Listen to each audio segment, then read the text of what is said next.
Okay, let's give you guys some practice now. So establish if this sequence will be monotonically increasing or will it be monotonically decreasing. I'm not asking for the bound here. I'm not asking for the lower bound or the upper bound. So forget about the bounds. Just establish if this is going to be monotonically increasing or if it's going to be monotonically decreasing.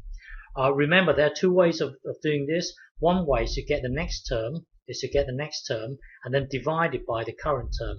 And if this whole thing here is greater than 1, then you know your sequence will keep on climbing. If this whole thing here is less than 1, then you know it's going to continuously decrease. So that's one way of doing it. The other way would be to turn this into a function, and then look at the first derivative. If the first derivative is greater than 0, well, if the derivative is greater than 0, then you know it's just going the function, which is also the sequence, is always going to keep on climbing. If the first derivative is greater than 0, then you know the sequence will keep on climbing. If the sequence is less than 0, then you know well, if the gradient is less than 0, you know the sequence itself will keep on falling. So, well, anyway, establish if this is going to be monotonically increasing or if it's monotonically decreasing, or it could stay the same. So press pause and have a go.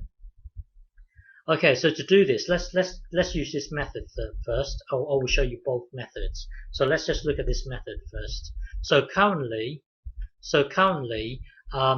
this is our sequence currently. Well, if you look at the next sequence would be n+1. If you look at the next sequence, here you've got this thing here. The next sequence will be n+1. So the next sequence would be n+1, and then over, and then this thing here will be n+1, n+1, and then you've got your +1 out here. So this is your an+1. So this is your an+1. So remember, it's the next sequence divided by the current sequence. This is our current sequence. So it will be the next sequence, which is this thing here, So this is our next sequence. This is our current sequence. So that's this bit here. So hang on. So this here is our current sequence, and this here is our next sequence. So next sequence, current sequence. So that's this bit, and that's this bit here.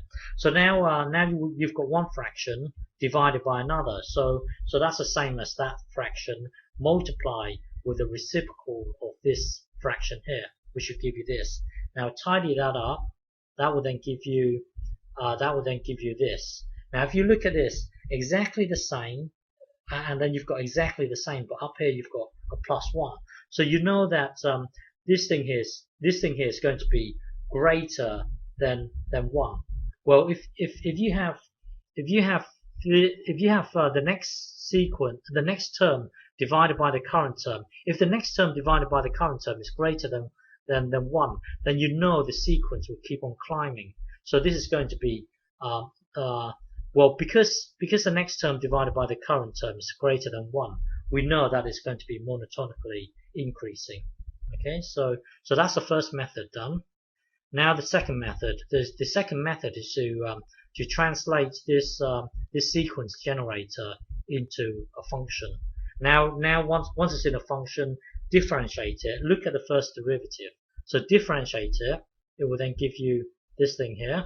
So it's really you using the quotient rule here. So differentiate it. It will give you this. Now if you look at this, remember n is always in the positive realm. We don't care about n being in the negative realm. So n is always positive. That will mean that this thing here will always be positive, meaning that this thing here is always greater than 0. This thing here is always bigger than 0. Well, if the gradient is always bigger than 0, then the function itself must always be climbing because the gradient is bigger than 0. So you know it's going to be monotonically increasing. So and then so by looking at the first derivative, because it's greater than 0, you know it's going to keep on climbing. So it's going to be monotonically increasing. And by the way, if you look at this second derivative, so from here, differentiate it again.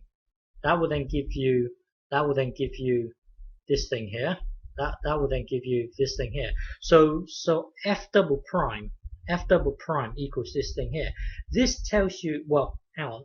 So if you look at this here, remember n is always in the positive realm from 1 to infinity. We don't care about n being negative. So that means this thing here is always positive, and when you square a positive, it will always be a positive. But then you've got this negative here. That will mean that when n being in the positive realm all the time,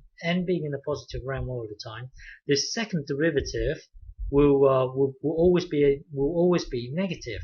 That will mean it wants to concave down. Basically, because the second derivative is a negative, it wants to concave down. So you know that it's going to be bounded from above. It's going to be bounded from above because it wants to concave down.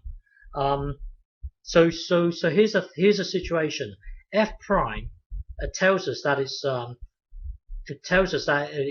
always climbing. Hang on, bear with me.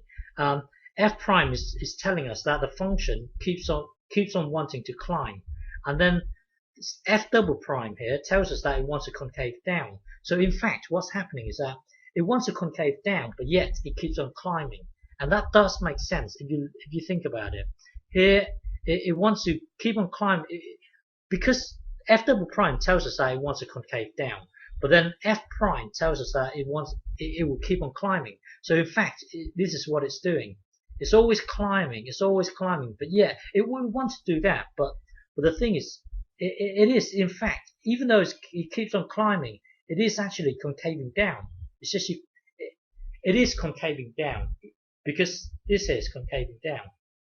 But then it's not. But then the function has to keep on climbing, so it will do that, even though it's concaving down. It does make sense if you think about it. Okay.